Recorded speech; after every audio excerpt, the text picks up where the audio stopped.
Hey, friend, how are you? Oh, I'm good. How are you? Yes, ready for episode 2. I'm very excited Yes, for this. I'm still sort of in awe absolutely. that we're doing this. I'm very I proud of know. us. I am also very proud of us, considering how much mental load we have. Yes, I told Eric tonight, I said, okay, well, I'm going downstairs to record with Angie. And he's like, again? And I was like, Monday, Tuesday, Wednesday for the whole month. And he Yep. was like, oh, so you're just going to pack it all in? And I'm like, yep, we're going to record every single episode, but then we're done.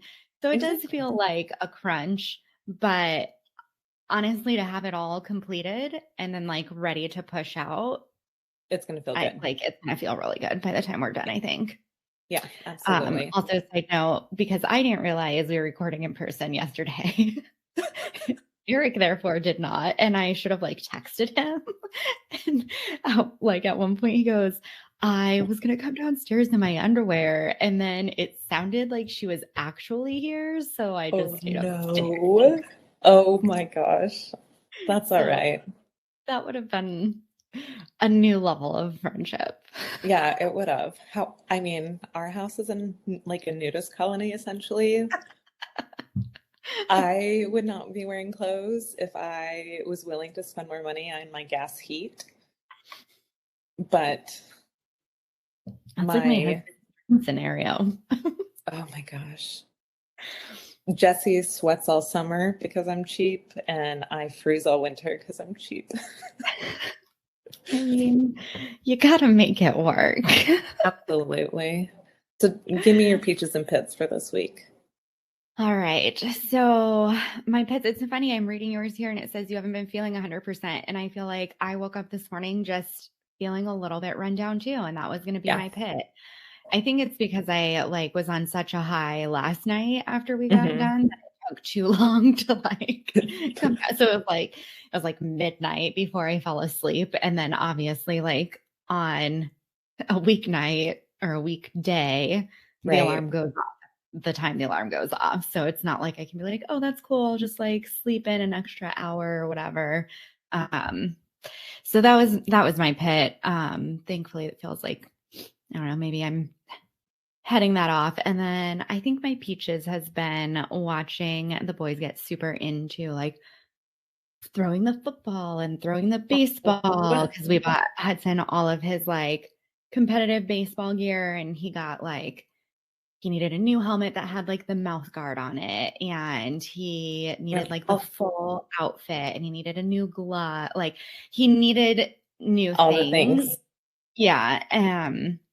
And then he decided he wanted to pay for half of football gloves because they're not required. So we were like, well, we're not going to pay for fancy football gloves by ourselves. So we agreed. So it's been fun watching them like get super into it out in the yard, especially with like That the weather is, taking a turn. I And know, that's so cute. yeah, Mine what is about also you? sport. My peaches is also sports related. We had volleyball practice tonight. I am coaching Charlotte's volleyball team, and it's a 10 and under team. And we've only had three practices, and I'm already seeing so much improvement. And like Oh, a lot of the girls are working on their overhand serves, not from yeah, like the back line, but from like the right, half. right. Um, and so many of them got it over today, and you could just tell it. They're like, Oh, you like could the see like pride. their pride and their excitement. They're like, I got it over, Coach Angie. Did you see it? It was, Oh, it was really, really cute. So it's bringing me joy seeing them yes. improve.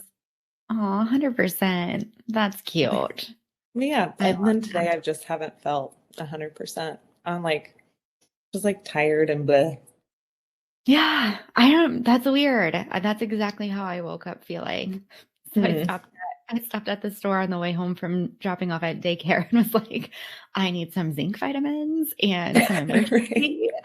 I'm sure my body was like, why are you putting this much vitamin C into me at one time in concentration? I was like, Oh oh, yeah, that's fine. Damn it. I was just bouncing all over today. I had to be at my sister's house for a little bit to let a contractor in since she works at a state, and then I was at Nebraska Furniture Mart with my husband and then back to work and then home and then working Mm-hmm. remotely. And so like today was just, it was really chaotic. It felt like Yeah. nothing lasted for long enough for me to like sit in that moment long enough to like feel like I was settled. Oh yeah. I almost fell asleep before like we recorded because so for those of you who are listening, we record this at like 8:30 in the evening after our kids have gone to bed.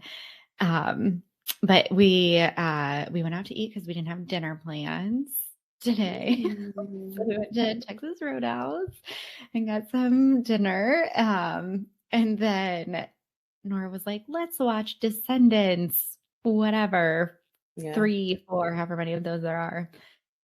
And I was like nodding off. And I'm like, don't do it. You will regret it. You will Hmm. regret it. Not worth it. Yeah. So, alrighty. Spitfire shenanigans. You know what I was thinking about on the way to pick up the girls? I laugh because I feel like every time Nora sees Caroline, she leaves with some sort of Caroline's clothing. Yeah. Yeah. I think that says more about Nora than it does about Caroline. But I was thinking about how it sort of went this like has always been a part of their friendship. And I was thinking about the raincoat from the Tots Oh room. boy. Yeah. The The special raincoat. rain Nora had gotten this raincoat for Easter and it was adorable. I still have. I'm so excited for Willa to be able to wear it this summer. But it was like light blue and it had all these cute little suns on it. It was lined. It was like a heavy raincoat. And I remember it was like rainy or it might have just been like cloudy that morning. Right. I mean, they're very it could have been sunshiny to be honest, Yeah. because I do remember the day was like pretty warm by the time I picked up. And so this was like at an age where like you and I knew each other from Hudson and Fiona kind of going to those Yes. birthday parties together, but like I really didn't have much. I mean, the girls were like two-ish, three-ish, somewhere in there. Right. They weren't like, it's not like Caroline really knew me or like had a Yeah. relationship with me. And I don't think like most days she really said much to me. Um, and so I came in and Jesse like came in kind of right behind me and we go outside. It's like 90 degrees out, I feel like. I mean, it's hot enough that you don't need a coat. Like Right. there's And that no is why way. Nora didn't have one on, right? And that's Because why Nora Nora. did not have a coat on. And so like I am talking to her and I look over and I see Caroline in her coat and she's like leaning up against the fence that separates the big playground from the little one. And I go, "Hey," I was like, "Caroline, do you have the same raincoat as Nora?" And she sort of like gives me this terrified look of like, no, no, it was like she won't actually talk to me. And so the teacher's like, oh my gosh, we're so sorry. Caroline told us that was her coat, and Nora agreed that it was her coat. So we just let her put it on. And I was like, I totally don't care. I was like, she could have the same one. I don't think she Right. does, but No, she doesn't. and yeah, I was like, so I looked at her and Jesse's like, all right, well, what are we doing here?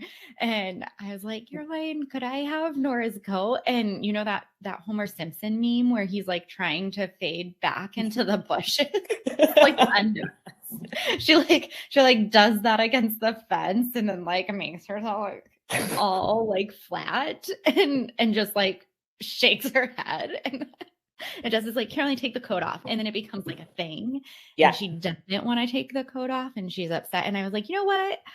I was like, you can just, it's okay. I was like, bring the coat back tomorrow or whenever. And so then the next morning I saw Jesse at drop off and he goes, I'm really sorry. I tried to get her out of the coat and it did not work. And she had it for like 2 or 3 days. He Then I did. like found its way back to Nora's cubby. But that's probably one of my favorite Caroline moments is Oh. this raincoat that Yeah. she was clearly dripping sweat. Like she was Yes. so hot and did not need to be in this at all. But she was just like, she doubled down. Yeah. Well, I mean, that's her like I number mean, one that's personality normal. trait is doubling down. And so Caroline is the most stubborn human on the planet, I think. Mhm. Mhm. But yeah, I do But love that story so much. it Because cemented that's it into the future like, of their friendship. yeah, like that toddler room relationship Yes. is like really where you and I started talking more because Yeah. we were babies. Like, yeah, they like ran those rooms in their Right. infancy. But it wasn't until that they really got to tots and it was very clear that they had a preference for each other For and no each one else. other. Yes.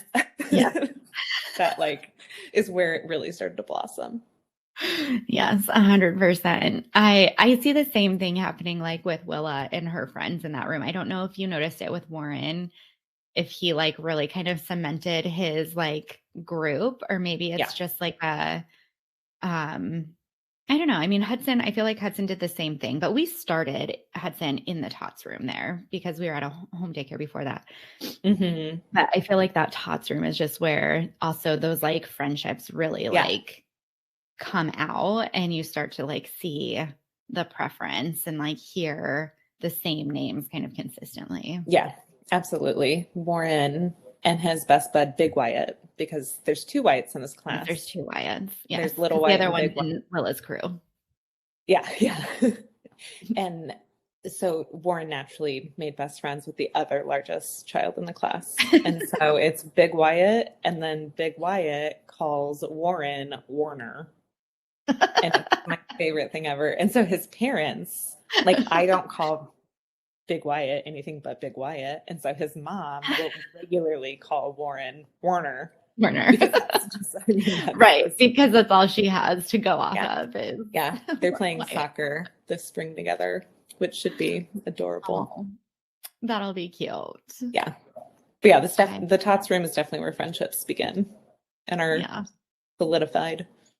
So, yes, that's where if anybody had any doubts about Nora and Caroline, I don't feel like they really like opened their friendship up to other people until like maybe sometime in like preschool, Yeah. potentially It was, even pre-K. I was gonna say it was probably pretty like the summer between preschool and pre-K. Yeah. Oh, girls, I love them so much. They're I know, me funny. too. They're crazy. What do you got for partner praise today? So one of my favorite things that Jesse does is occasionally Jesse, are I'll you listening? I don't, I don't know, Speak he might be. I louder. think his movie's too loud. Um, Can't even hear the so compliments I'm giving you. I know. Um, I take my work to lunch with me pretty much every day because I work outside the home and he works from home.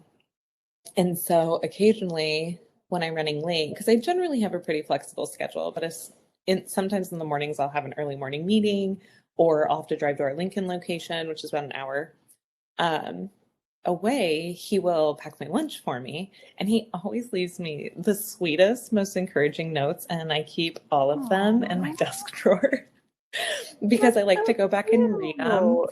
And it's like, he's like just this tiny little, like, inspiring note. Aw, It's so sweet. Like, that is so be your sweet. best self because I know how great it is. And like, just little stuff like that. That's, it's very sweet. And it always makes my day. I'm gonna make Eric listen to this episode and be like, "Stop, man." Yeah, I That would is, say like it happens maybe like once or twice a month. And it's always just like a nice little pick me up because it always is very unintentionally like amazingly planned, like timed. right, right, like when you need it the most. Right. Because I hate being Oh, late. And that's right. why he's Yeah. packing my lunch because I can't handle being late.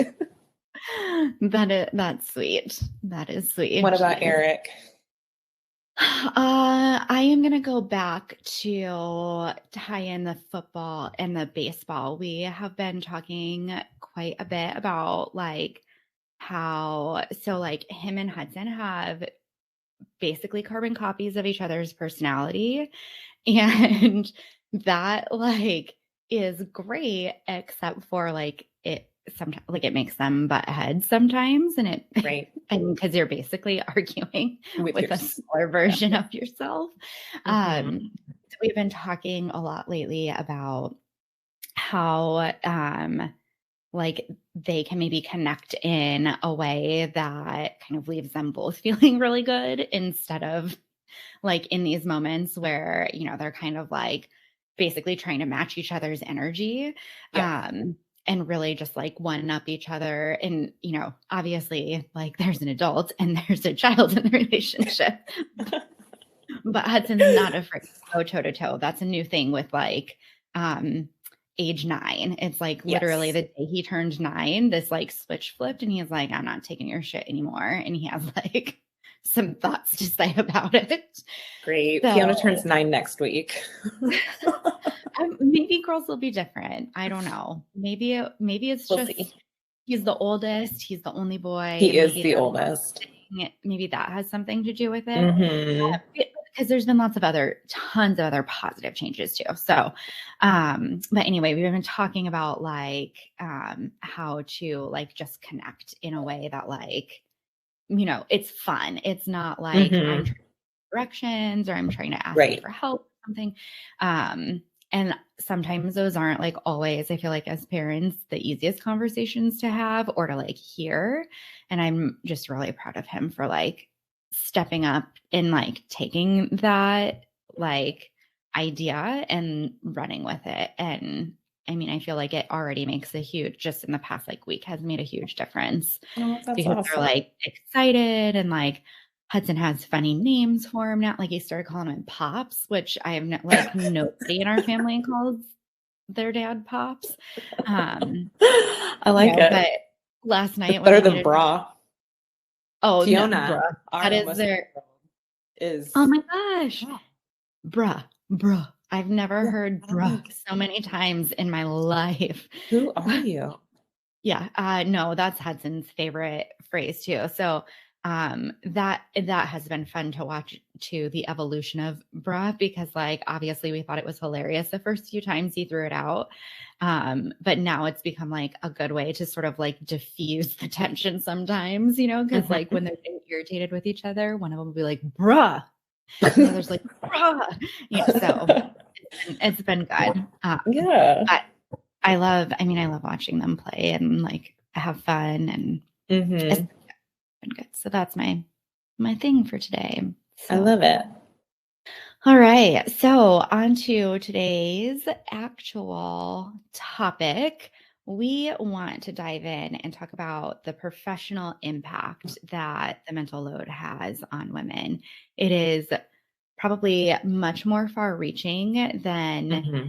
any anyone really truly kind of realizes. And I know we talked a little bit in the first episode about how, when you have your kids at work, you tend to start feeling like you're viewed as less dedicated or more Hmm. distracted, which are all very true things.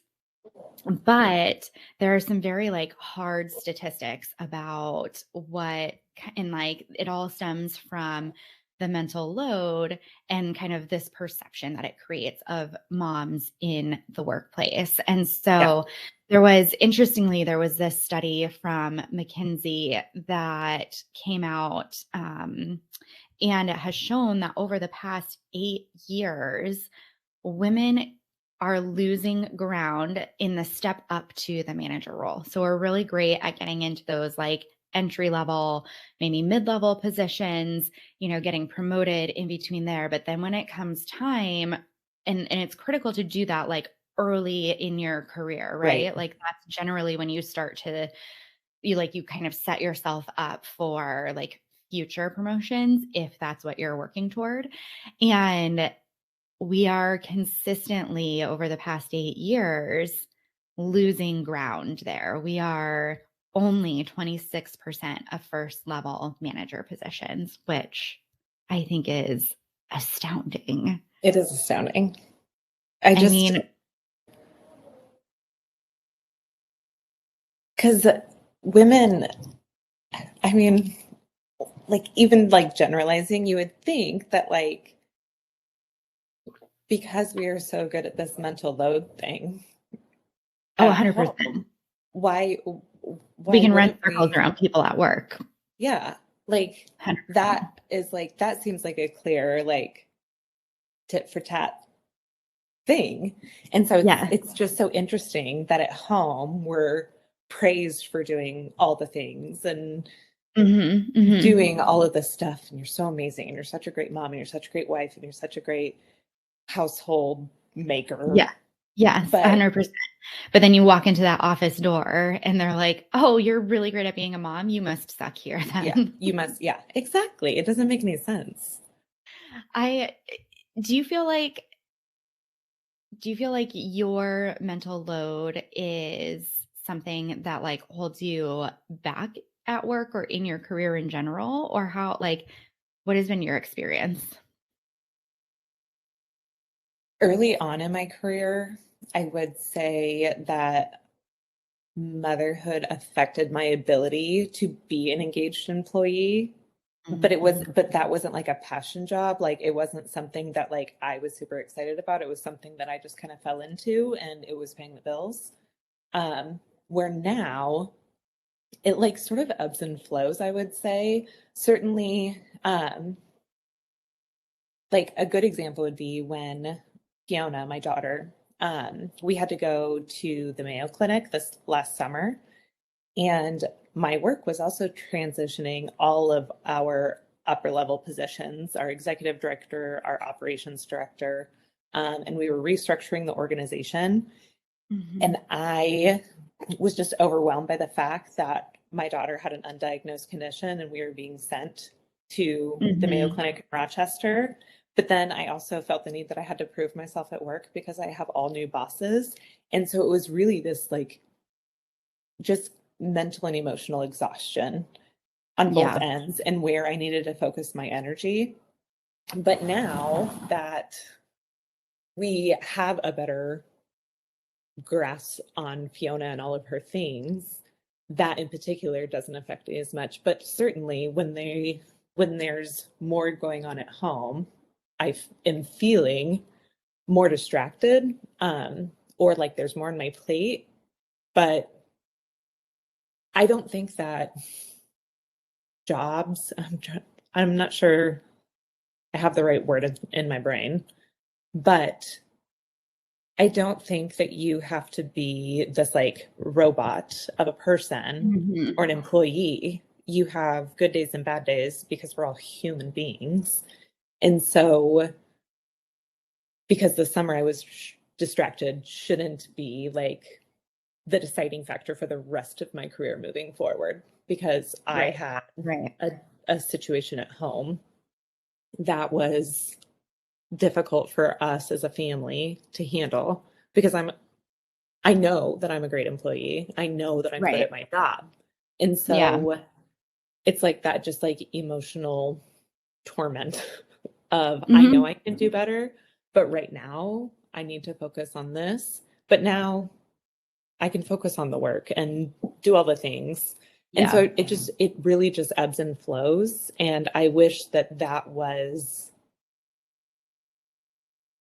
more expected than you show up and you're a perfect employee every single day.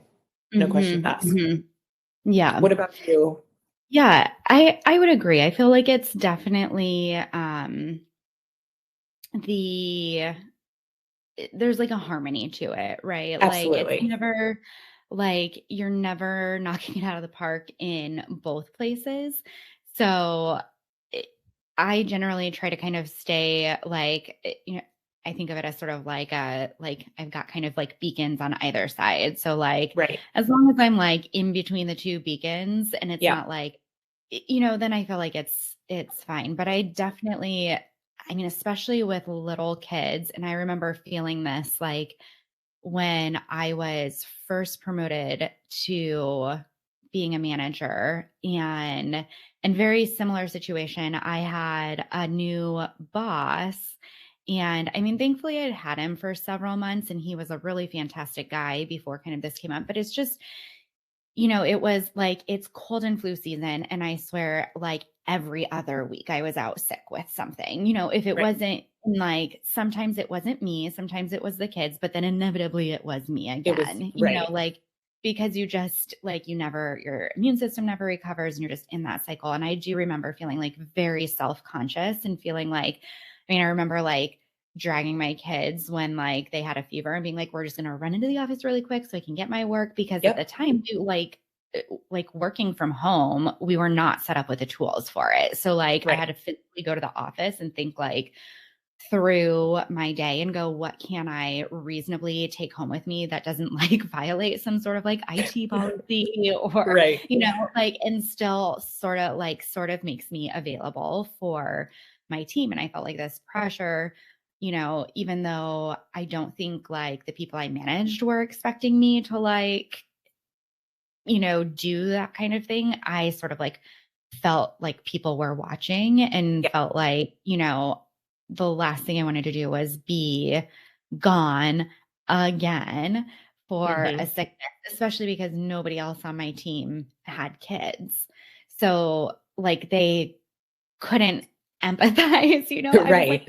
I'm not lying to you when I say that my children are just Like, straight up carrier monkeys and bring right. home every sickness and illness And then on they the sneeze in your eyeball. yes, Like, and what they are you supposed to do for that? right, like, they literally will, like, just, like, lick their finger and then poke you in the eye and be like, Yeah. "This is what do you mean?" Or they're, like, constantly drinking out of your drink because what's Yeah. mine is theirs, and Hmm. so it definitely it felt like something that was unexplainable at the time, Yeah. and, I mean, I don't think that ever went away when I was in that position. Like my boss was really great and really understanding. I feel like my team was as well. But now having a job where I am 100% remote, um, and I feel like the co-founders of our company are like very, very understanding of this. Like I've never once felt like bad when I like my kids are sick or I'm sick. I mean, I was like less than a year into working with them and because I started in May of 21 and in November of 21 is when the Delta variant like Hmm. Oh my kind of gosh, yes. And you guys had yeah, COVID. right? Right. Do you like Like, you it's so literally got like 3 strains of COVID in like 6 weeks. yes, yes. Yeah, it was miserable. We were quarantined because my husband came home with it.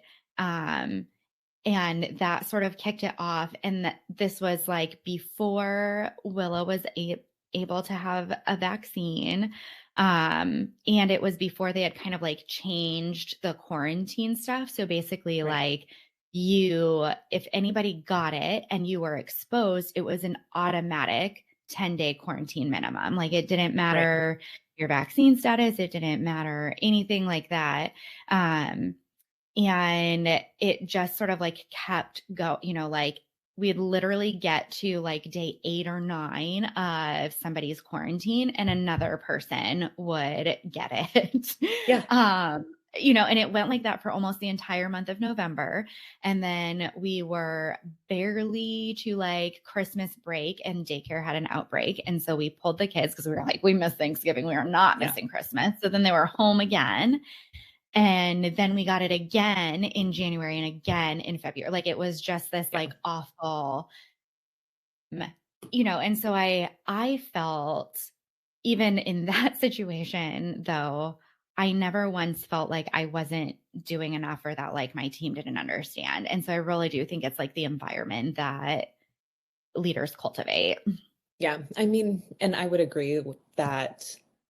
Like with this summer with Fiona and stuff, like I work for a small nonprofit. And so I definitely have the support, but it's that like internal like Mhm. struggle you're dealing with of like, I know I can do better and like holding yourself to these standards that you know that you're capable of, but like in that moment, you have to wear like your work hat has to move over a little bit and your mom has to come on 100%. Which is further. it's funny that is, we're talking about this being sort of like the internal pressure and kind of like that drive.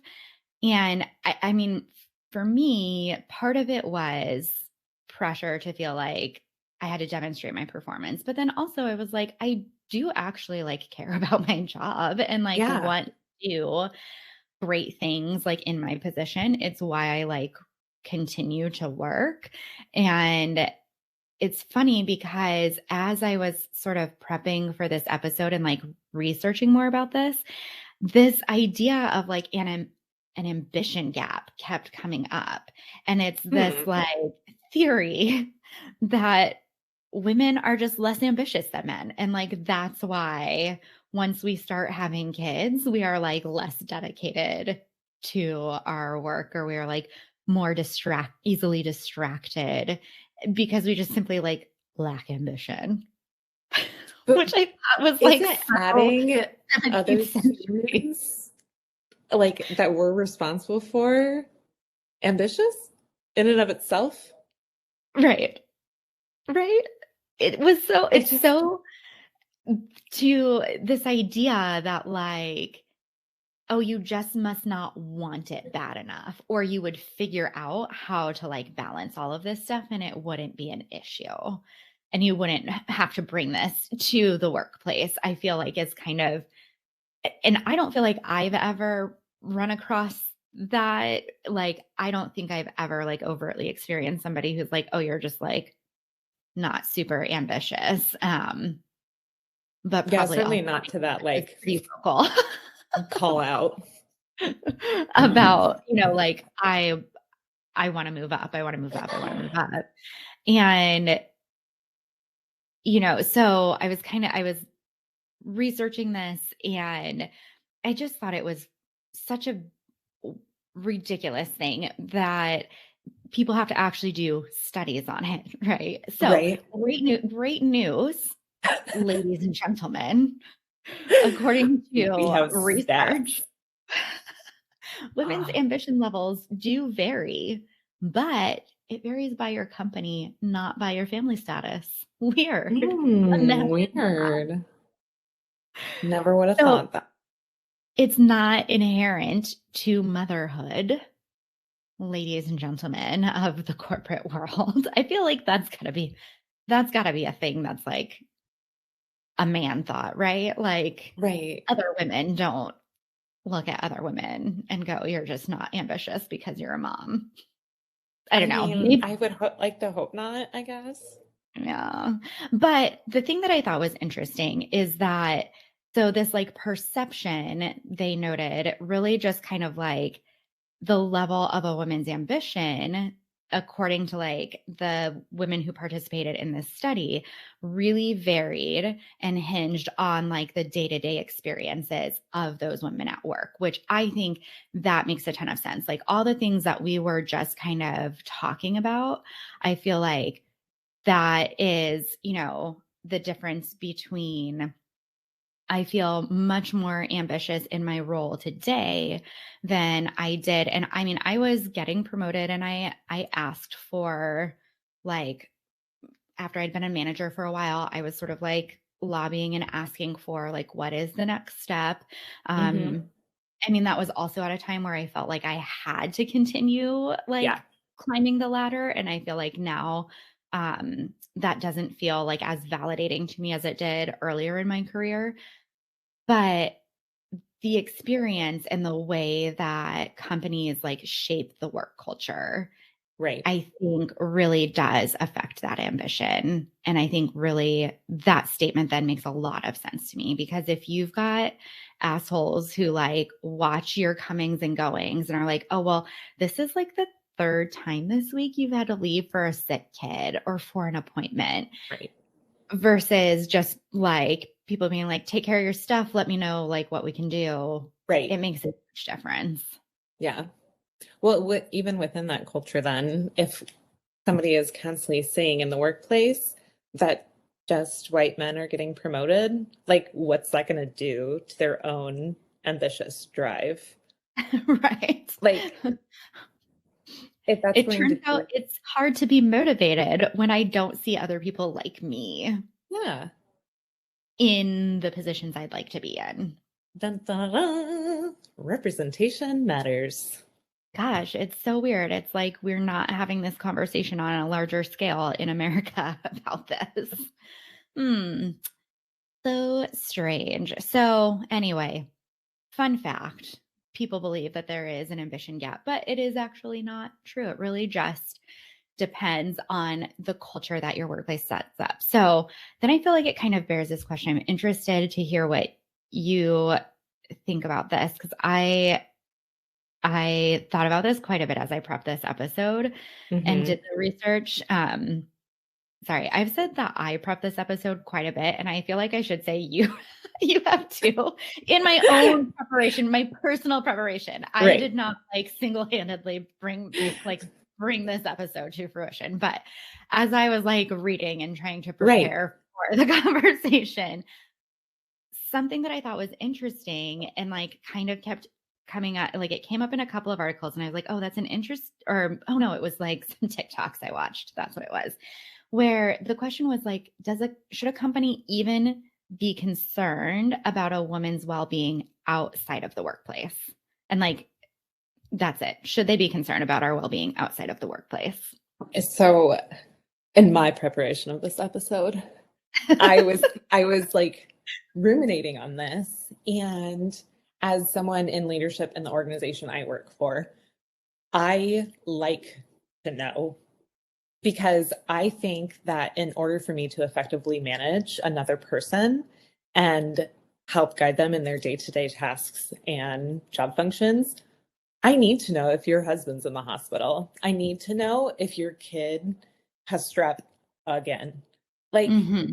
and Mm-hmm. it's not because I'm judging you. It's because I really want you to be able to lean into that and know that the organization that you're working for is there for you. But I also feel like this is a super slippery slope because I work for a small nonprofit that has less than 40 employees.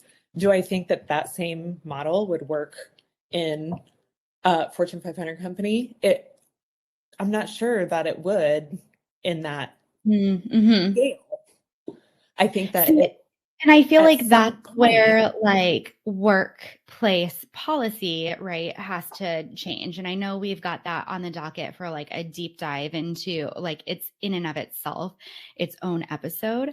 But I feel like, and this goes back to, when I said like when I was, pre-COVID, early on when like my older two were younger and they were sick, like we literally did not have the tools to work remotely.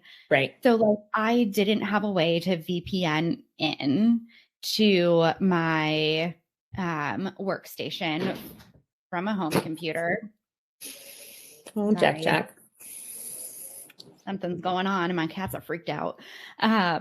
I didn't have the tools to like VPN in because I was on a Mac and like our IT department didn't support Macs. And so like there was no way for me to work from home. There right, was no way for me to forward my phone to my personal phone if I needed to for a couple of right, days. And so it's, I think like you have to consider both things, right? Like you have to consider the person and you have to consider the environment that you are putting them in. And the reality is I don't think that our workplaces set us up for success in that way. I think it absolutely could work in a huge company when you have the tools and the structure to let people do that. But I also think I think it's going to be fascinating to see how this plays out because I'm also starting to see tons of articles about how companies are like not sure that they like the remote yeah, option.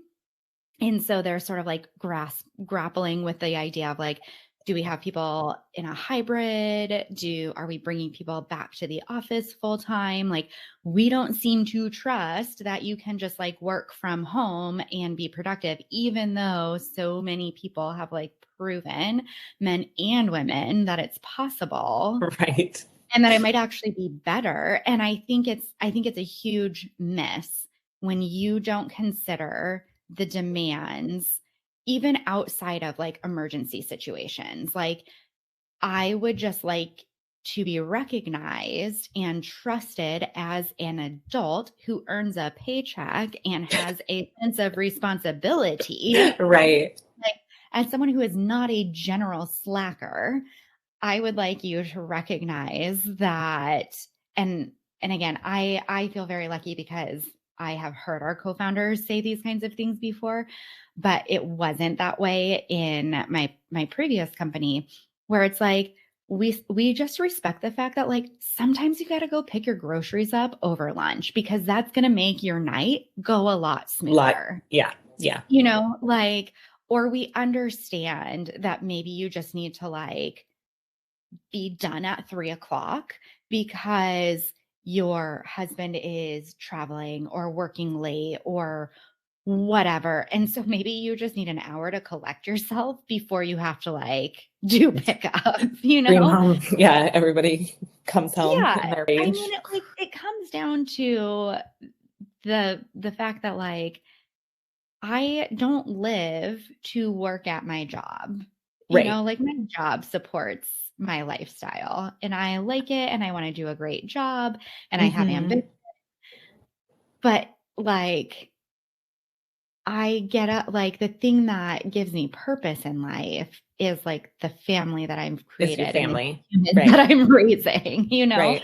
Like, so I don't know. I think it's a huge miss on companies' parts when they like just sort of like segment you into like an employee who sometimes has an emergency.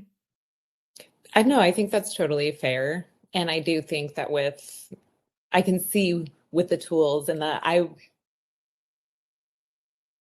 what I was thinking was like in this moment of time, Hmm. like we don't have the infrastructure Yeah, in large corporations to do it. But yeah, I 100%. call it at work, I always call it whole person leadership. Like I want to Good. be the leader that is helping the whole person, not just the employee, because I know that employee also wears several hats, as do I. And I would like to be afforded those same privileges and graces in my Yes, own life. So, like, why 100%. wouldn't we extend that to others? Yeah. So you have like a hybrid option, Right. really. Like you have the ability to like work from home when you need to work from home. And I'm obviously fully remote and we've both been 100% in office. Yes. Right. That was probably a majority of people's experiences Yeah. pre-COVID. And then COVID kind of like introduced this. Um, do you have a preference for, or do you feel like one is better than the other for you in terms of like helping to manage the mental load I think that having the option is like in and of itself? in and of itself, like I feel like that's like the golden ticket is I'm not being forced to be in person, but I find joy in being in person and being on site and working with those that I work with, and the families we help and those types of things. But like also if there's a day where like putting on pants seems like it's the worst, I can get pretty much all of my job done at home also. Hmm. So I really Hmm. do feel like there's like this really nice sweet spot in like remote option Yeah. while Yeah. still So I'm curious, like your remote option, like, do you have to have advanced warning or can it just be like, I woke up this morning and I am not feeling in person? yeah. So I'm just gonna like shoot a message to the team and be like, working remote today. Yeah, that's basically Yeah. what I do.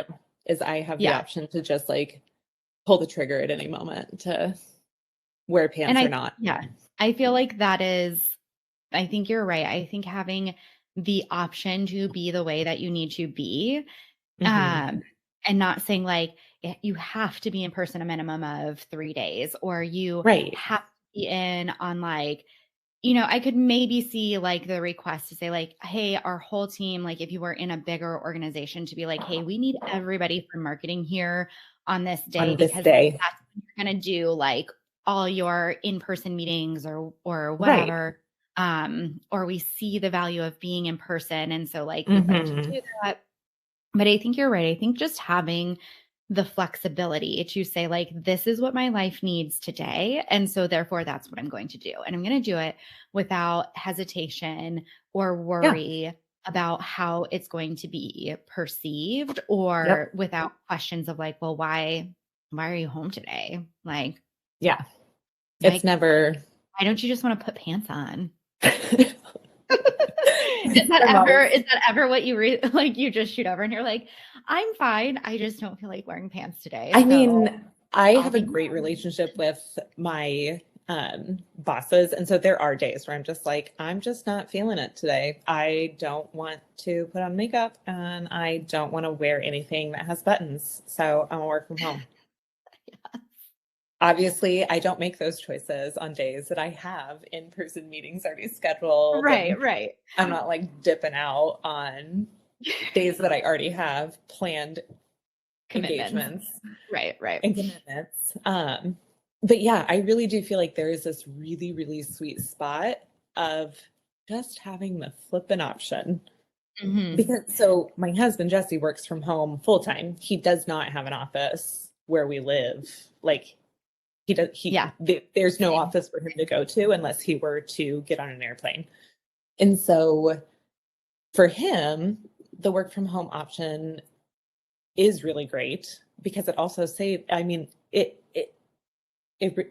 lightens the mental load, because if we were both in the office, in most cases it would be me taking off work just by our current situation. Mhm. Uh, and so our kids are old enough now that if they're sick, he can still work. I can still work Yeah. even if I'm off site, and they can be home sick. And then we're not taking an entire PTO day Yep. for one kid that threw up one time because they ate too many M&Ms and then chugged a Sprite. Like, it's Not that that's happened. not, no, never, never. Like, it just seems like a no-brainer to Yeah. me. Like, if somebody has to pop out for an appointment, why make them take all of those PTO hours? Right. Like, Right. Or make it up. right. That's, like I am a responsible human, and I don't know anyone, regardless of whether you are remote, hybrid, or on site. I don't know anyone who is 100% productive for 100% of the 8 hours that you are working your day. Right. Like, so I mean, when I measure my days in terms of like my priorities, and I'm like, what do I need to do? Like, what is the priority? What are other people expecting from me? And like making sure that I have, like I'm meeting those deliverables, then it's like, Mm-hmm. you know what? There could always be more work that I could do, but there's value in saying like I have met my priorities. And Mm-hmm. so I am going to I'm going to dip out for this appointment. Or even Yeah. if I am a little bit behind, I still have this appointment I have to go to. It's, not really optional if I want to like take care of myself. Like I shouldn't skip my annual. Like I'm just going to go. Um, so I think you're right. I think just having that option and having the trust in the foundation there to really like Mm-hmm. be flexible. I have a similar work situation to Jesse in that there is no office for me to go to that's not in another state. If I were kind of local, like a couple people in my company they have a co-working space, and they kind of, they have their set days that they like to go in because they like to be together. Um, but there's been plenty of times where one of them has been like, sick kids, just working from home this week, and just Mm-hmm. not having to, because there is there's an aspect of the mental load to plan to be in an office every single day. I don't think I could go back to an in-office 100% on-site requirement, simply because has been so freeing to not be like, I've got to remember to pack my lunch the Yep. night before, or I have to get up 20 minutes earlier so that I can like, Dry I shampoo mean, your hair quick. yeah, like I don't, it's so it's so much better to not feel like I have to do all of those things just to make it through, like just to make it to the office. Right. When I was When on you're site, my day, by the time I sat down at my desk at 7:45 in the morning, I had already put in 3 hours of like full awake time. Yeah. Just like get myself and my family where they needed to go. Right. And then sat down at my desk. I mean, it feels like a very really simple ask, I guess. And so sometimes I just get confused. Right. Because post-COVID, we all have the tools. Right. We had And to I make them, and so we have them. right. And I get that some people take advantage, but I don't. I've got to honestly believe that that's not a majority of the people. I would agree. So, I don't know, maybe I've got like rose-colored glasses on I in was that just about to regard. say, maybe it's our rose-colored glasses. It is. They're very beautiful. Miranda Lambert would say our pink sunglasses. Oh, yeah. Love that song.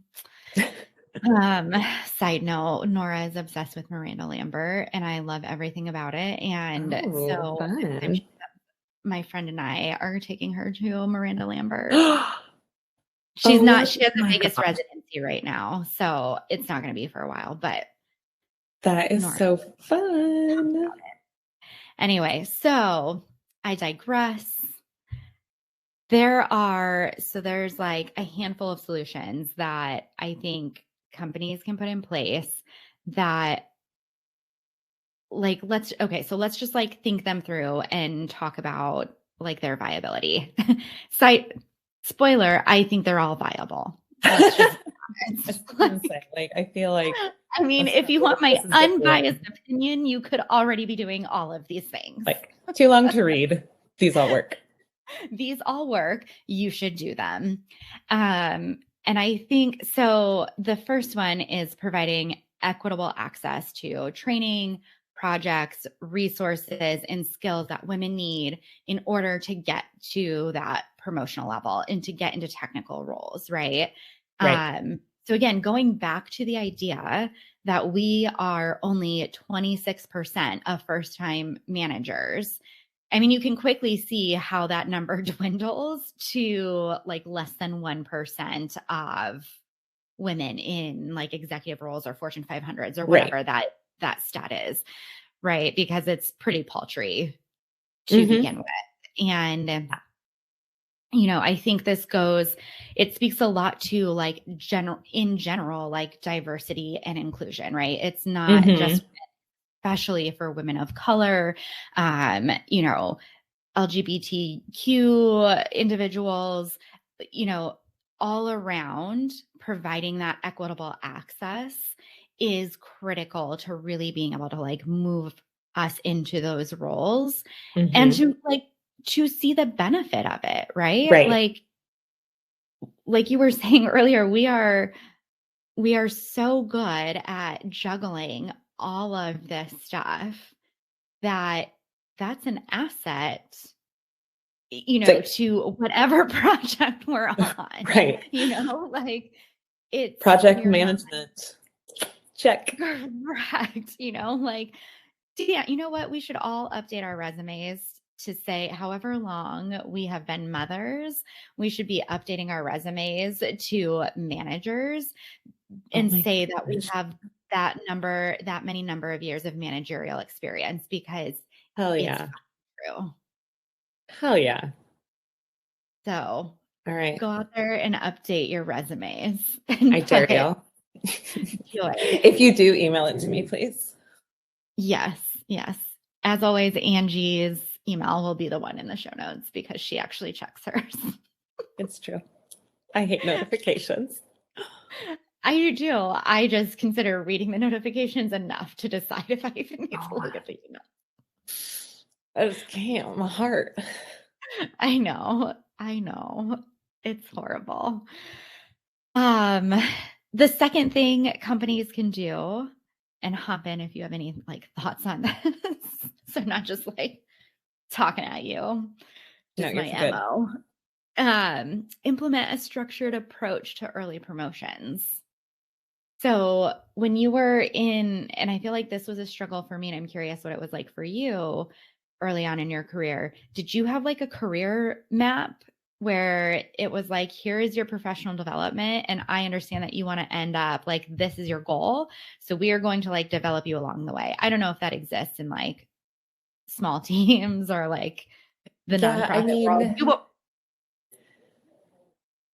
yes and no. It was one of those things because the team was small enough, I was able to have just those one-on-one conversations with whomever was my supervisor at the time, saying, this is what I'd like to do. And I don't know if you like Gallup strengths, but one of my top 5 is learner. And so like I'm just constantly wanting new information. And so even if it isn't part of like my day-to-day task roles and responsibilities, like I want to know how to do it just in case there's an opportunity that we need that particular skill.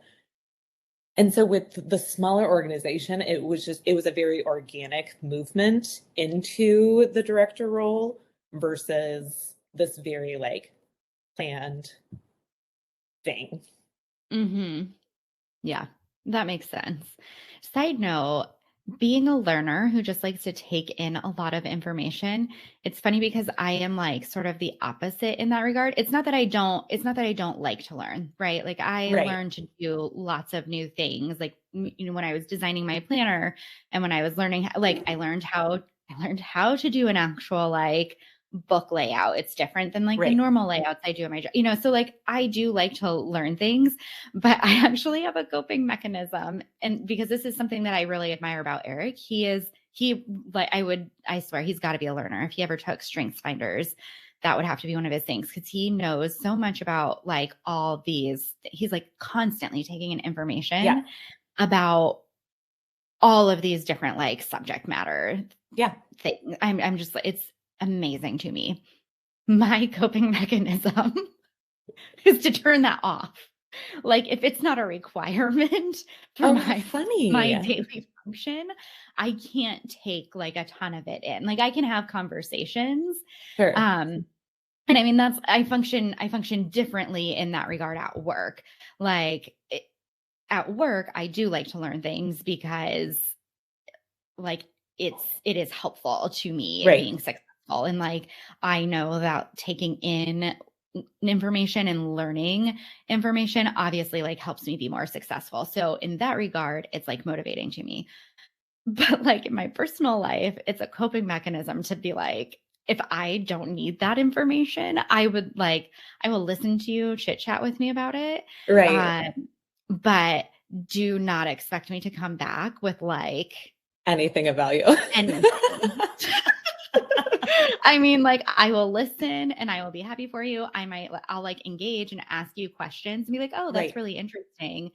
Um, but I am like not someone who like randomly sits down and is like, I just think that the Nebraska state bird is really fascinating and I should learn about its migratory patterns.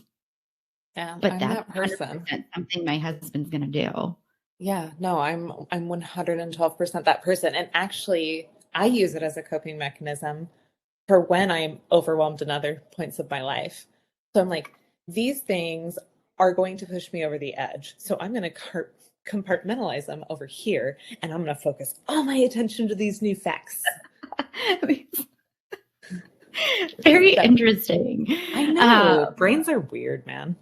that is funny. That is funny. So to bring that full circle, Full like circle. the promotions at work and having like a clear path to those promotions. Actually, I don't know that that connects at all. I think I just took us down That's um, okay. a little adventure. But I think early on in my career, it was not like clearly laid out, like, here's how you get to the next level. I think every time, with the exception of the last opportunity, which I did not get to fulfill because our company then had a layoff that I was part of. But with the exception of the last time, I really felt like I had to like really fight and advocate and demonstrate again and again and again and like build the case for and repeatedly present it to be like, this is why I should get to move up. Right. I mean, it paid off, right? Because I did get Right. to move up, but the amount of work it took to be like, I am already doing some of these things, or I am underutilized. So I Right. really Well, it's think like I having see it that. as so like something that our organization has done in recent years is put together like better KPIs, reviews, and those Mhm. types of things. And so I think that lateral movement of roles or Mhm. up and down of roles should be something that should be discussed every single year Mhm. at Mhm. minimum in an annual review. And so that's something that our organization recently implemented, which I find super invaluable because there's been times where I've had staff members that I'm providing reviews on, and I find out, no, actually, I am super interested in learning how to teach this class. And I'm like, I had no idea. Like, let's explore that. Right. Let's give you Right. the opportunity to do that. And so Mhm. having implemented a structured approach is really just making sure that the conversation is open between the parties involved, Mhm. making sure there's Mhm. no closed doors to And I potential. think also backing it up too, though, with action. Yeah. Because I like very early on in my career had a boss who like loved to have those conversations, but then did absolutely nothing with them. Like Yeah. never advocated on my behalf for a single thing. Might argue actively tried to like hold me back. Yikes. Like it's so I think having the structure in place and then also like holding your managers to Accountable. account Yeah. and saying like, what are you doing? Measuring like, are you promoting these people? Sometimes there isn't an upward mobility thing, right? Like it could be a Right. very flat organization, but then managers, what are you doing and how are we holding you responsible for making sure that you're getting people on projects? Right. Like, are we seeing diverse people from your team coming into projects, getting new opportunities? So I think Mm-hmm. having a way to hold your managers accountable to like actually executing on it is like Execute. Yeah. like a sub point to that. Mm-hmm. Absolutely. And then this one kind of I think like dovetails into it, which is into kind of these other two, which is connecting early tenure women with capable managers, mentors, and sponsors. Yeah. And it's something that like I benefited from that very thing, like having a mentor who was like, I'm going to go to bat for you on this, like Mm-hmm. helped move me into a managerial role. And you really do, unfortunately, I think have to have somebody who is willing to basically like willing to champion you and champion Yeah. you genuinely. Yeah, absolutely. For me And personally, through my role up into leadership, I had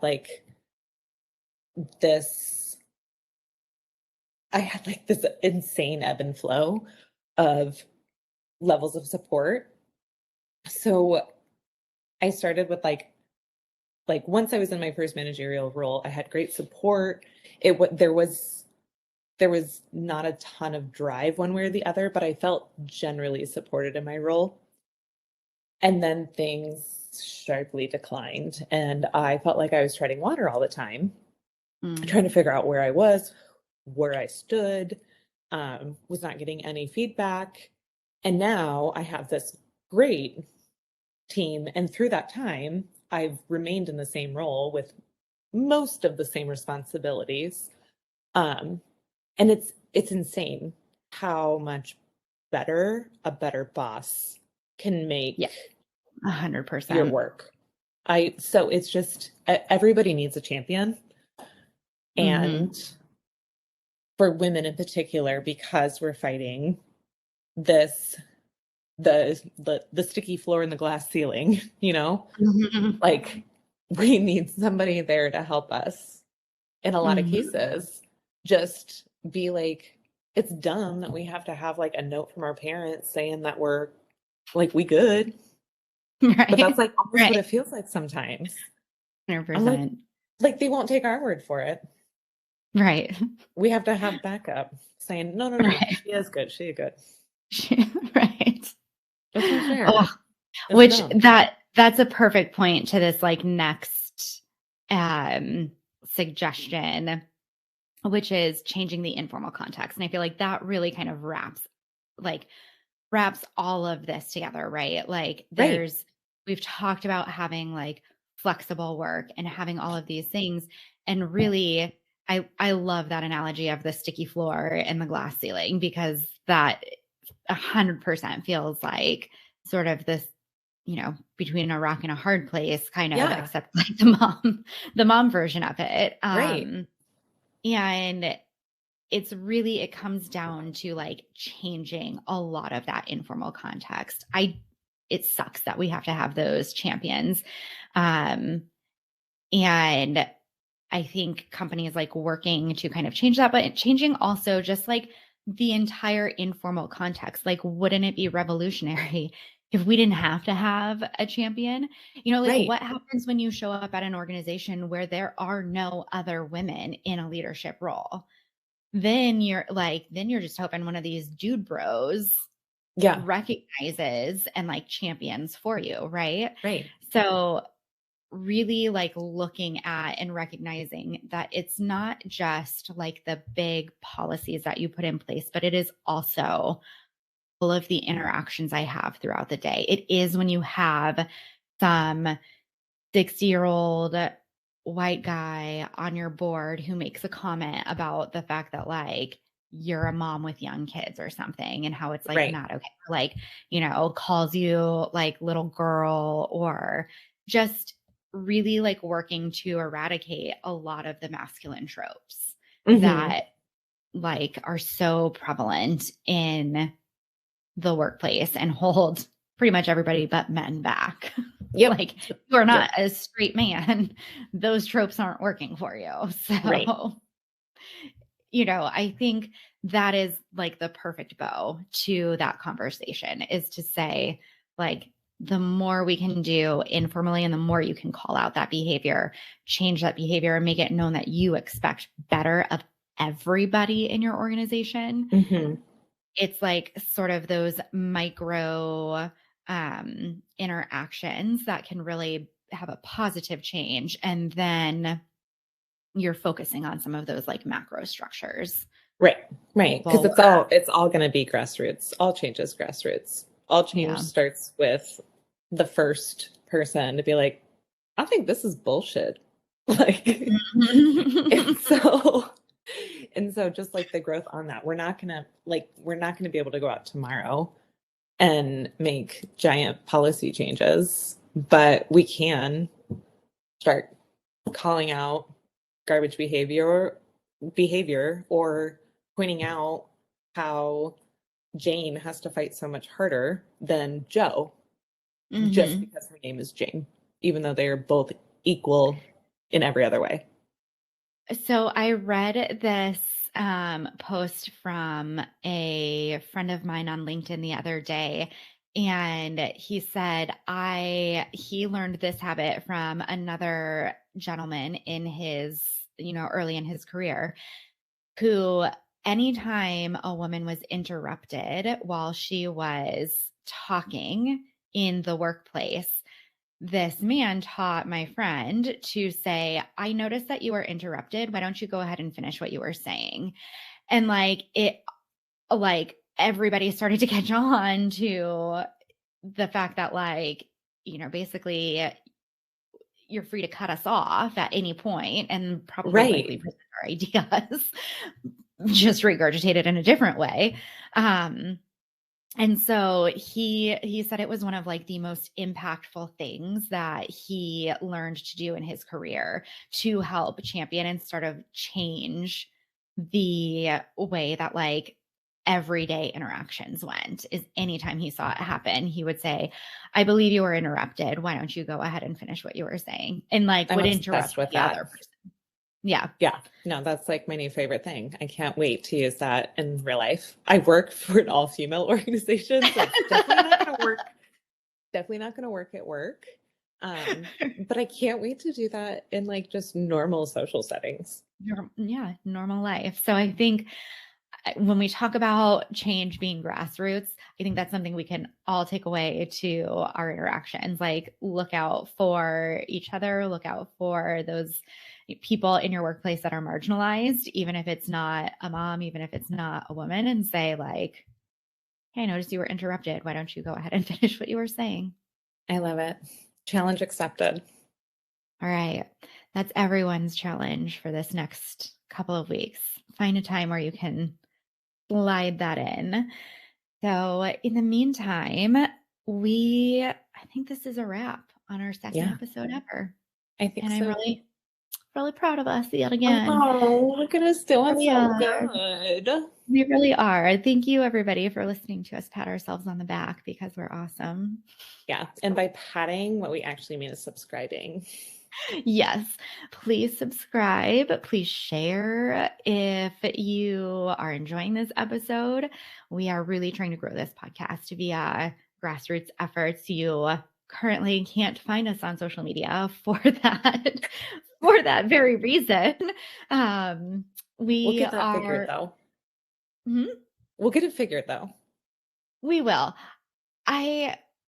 Okay, so I didn't tell you this in like my thought process of planning this. So as we mentioned in our like intro episode, we talked about doing this every other week because that kind of helps keep it sustainable for us. We're moms, we have young kids. So in my head, I was like, oh, we're just intentionally not doing the social media because then it's one less thing we have to worry about. It's intentional, people, that we're not on social media yet, but we would genuinely appreciate a subscribe, a share. If you're feeling generous enough to leave us a review, those do really help other people find us and help us stand out amongst all of the podcast options. So thank you so much. And we will catch you all next in 2 weeks. In 2 weeks. Yes. All right. Bye. Bye.